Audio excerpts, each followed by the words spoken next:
What if the biggest political story of the year is not about awards, not about the stock market, but about names hidden in files? Stay with us, because what you are about to hear might change how you see everything happening right now. Thanks for watching Global USA News. Thank you for joining us here in beautiful Hollywood, California during award season. This is a very exciting time of the year when all the big awards get handed out in show business. The Oscars are next month. This month we have the PGA Awards, the WGA Awards, the BAFTAs, the SAG Awards, and of course they are always creating new awards, not just here, but all over the place. For example, President Trump today became the first and definitely the only recipient of the Undisputed Champion of Coal Award. Yes, that is right. He received this shiny trophy from the Washington Coal Club, which is actually a real organization. I think maybe you have to hunt a polar bear to get into it or something like that. President Donald Trump has been named the Undisputed Champion of Coal. May our lungs be as dark as his heart. Congratulations. The trophy even looks a little bit like him. Another statue for the collection.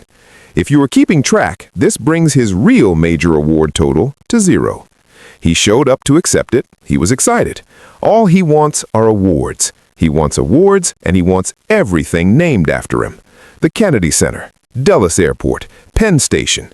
If naming things after him is the way to keep him happy, I have another idea. I have a suggestion for something very big that we could name after him. It is something that everyone is talking about. Something that, unlike most things he wants named after him, he actually deserves to be connected to. I believe we should think about adding his name to the Epstein files, or, as they could now be known, with your cooperation and the cooperation of others, the Trump-Epstein files. It has a nice sound to it. Why not put his name on the outside of the files as well? I mentioned last night that Congressman Jamie Raskin reviewed the unredacted files. He searched the president's name, and it appeared more than 1 million times, and that does not even include the 3 million pages that still have not been released. That clearly puts MAGA supporters in a difficult position. Appearing 1 million times in documents is not exactly a positive headline. So now they're grabbing at anything they can find, including a document that says when authorities were closing in on Jeffrey Epstein back in 2006, Trump called the Palm Beach police chief and said, "Thank goodness you're stopping him. Everyone has known he's been doing this." That's what he reportedly said. And somehow that's the document they want people to focus on right now. Trump also told the police that Ghislaine Maxwell was evil. That's interesting, because his people later moved her to a more comfortable prison, and fewer than 5 years ago, he himself said he wished her well.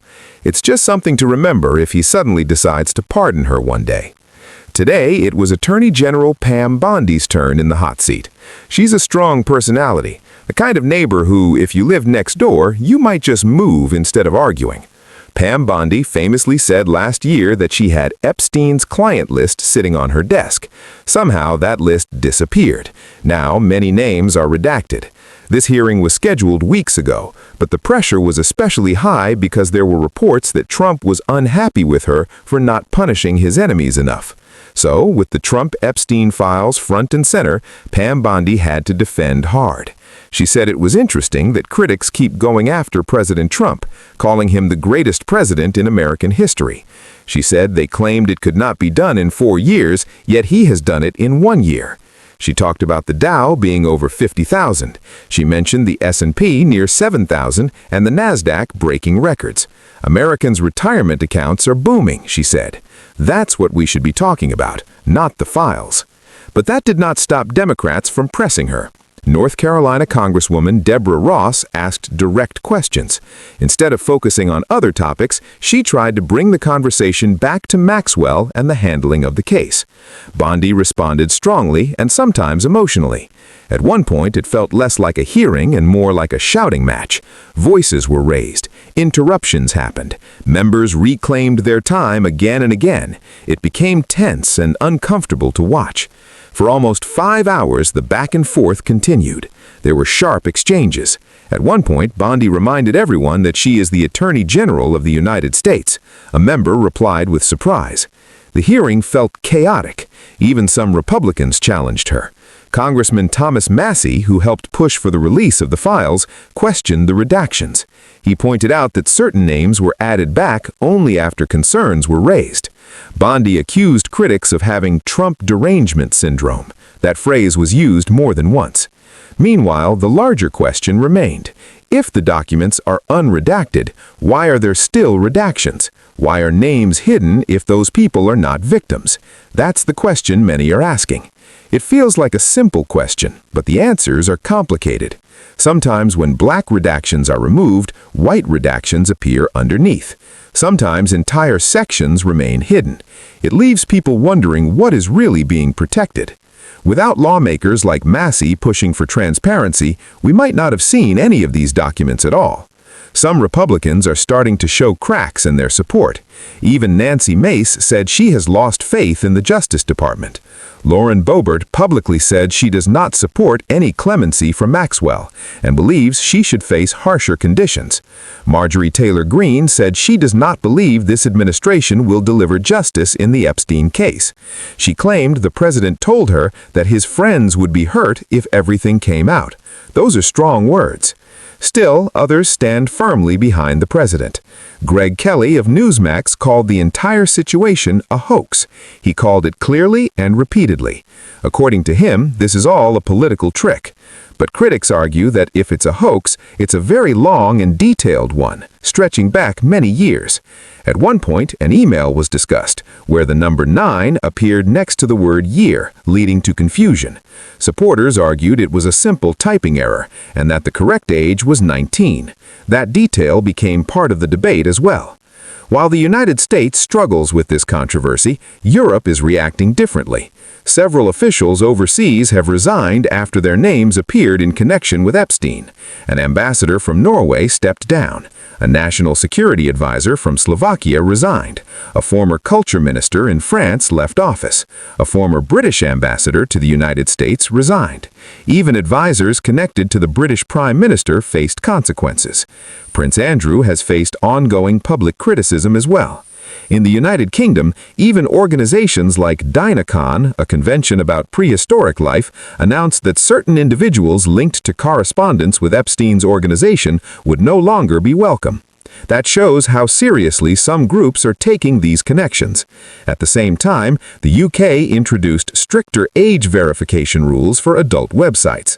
Pornhub announced it would block access for new users in England in protest of mandatory ID checks. The government says it's about protecting young people online.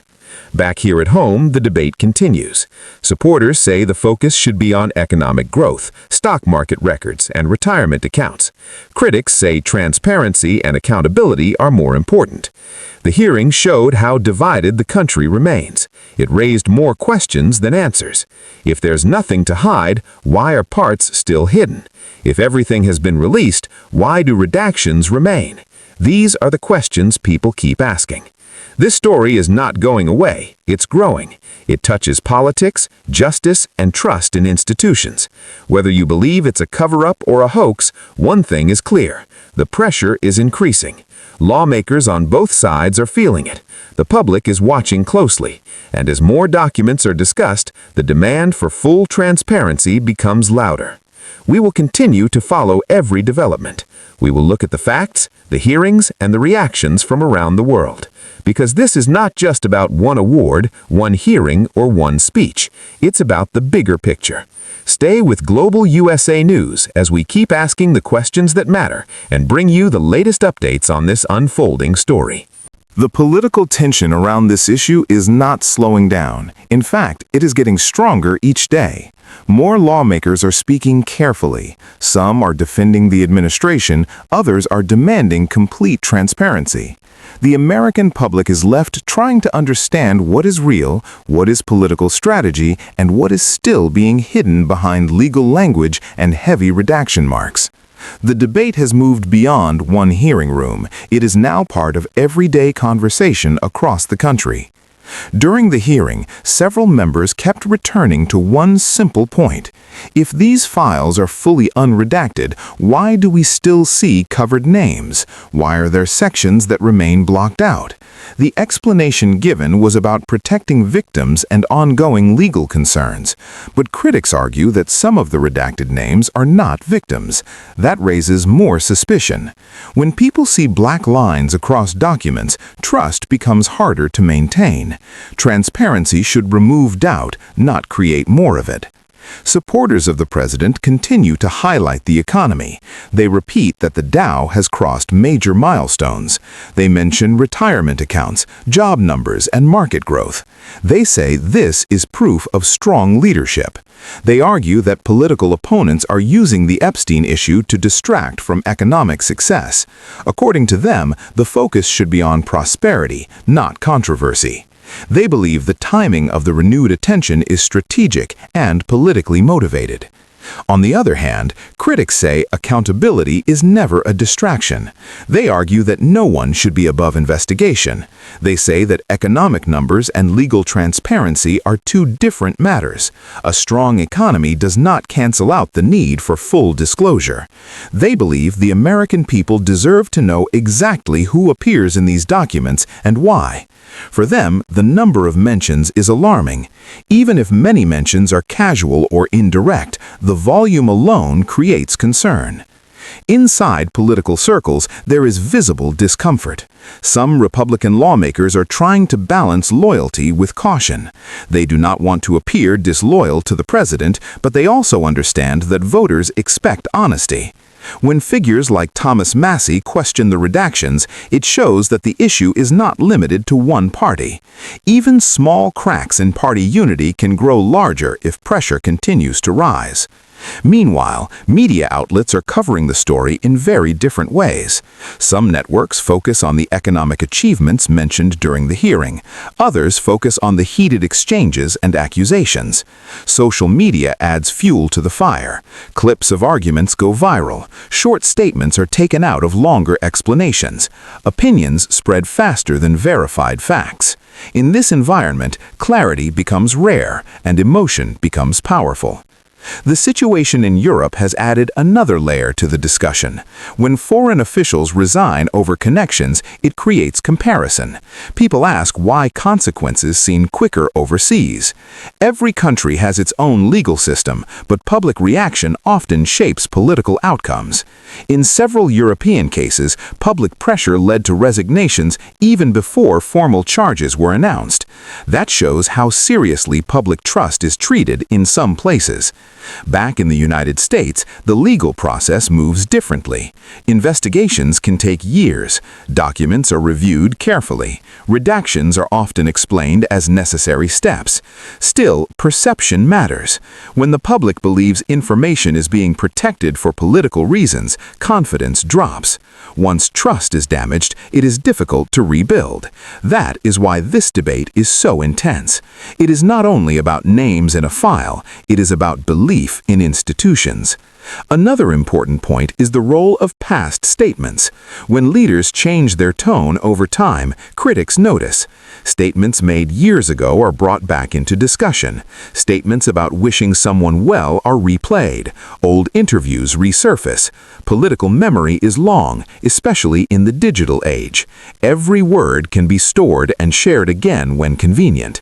That adds complexity to every defense offered today. The hearing also showed how quickly discussions can shift. One moment, the topic was legal documents. The next moment, it was stock market numbers. Then it moved back to accusations and procedural arguments. That constant shifting makes it hard for viewers to follow. It also creates frustration. When people feel that direct questions are not receiving direct answers, suspicion increases. There is also the human side of this story. Victims of abuse cases want justice. They want clarity. They want assurance that powerful individuals cannot escape scrutiny. For them, this is not political theater. It is personal and painful. Their voices often get lost in political arguments, but they remain central to the issue. Any real solution must keep them at the center. At the same time, false accusations can damage innocent lives. That is why legal processes include careful review and redaction. Balancing transparency with fairness is difficult. Too much secrecy creates distrust. Too much exposure without evidence can destroy reputations unfairly. This balance is at the heart of the controversy. As more lawmakers speak publicly, positions are becoming clearer. Some demand a complete release of all documents without exception. Others insist that national security and victim privacy must come first.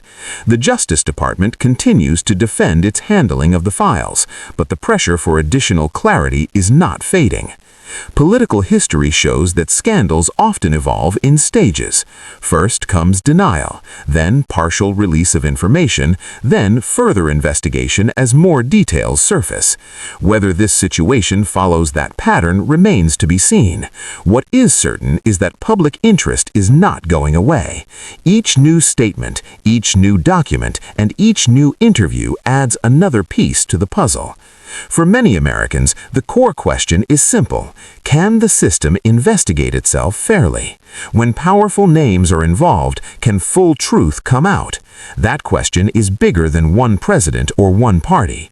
It speaks to the foundation of democratic accountability. Trust in government depends on the belief that rules apply equally to everyone. As the story continues, more hearings may take place, more documents could be released, more debates will happen on television and online. Supporters will defend, critics will question. The political environment will remain intense, but facts, when fully revealed, have the power to calm speculation. Until then, speculation will continue. We will keep monitoring every update, every statement, and every official action. We will examine the facts carefully and present them clearly. Because in moments like this, information matters, transparency matters, accountability matters. The public deserves careful reporting without fear or favoritism. This issue has already shaped conversations across the nation. It has influenced political alliances. It has tested loyalty. It has raised serious concerns about openness and justice, and it is far from finished. Stay connected with Global USA News as we continue to follow this developing story and bring you the latest details as they unfold.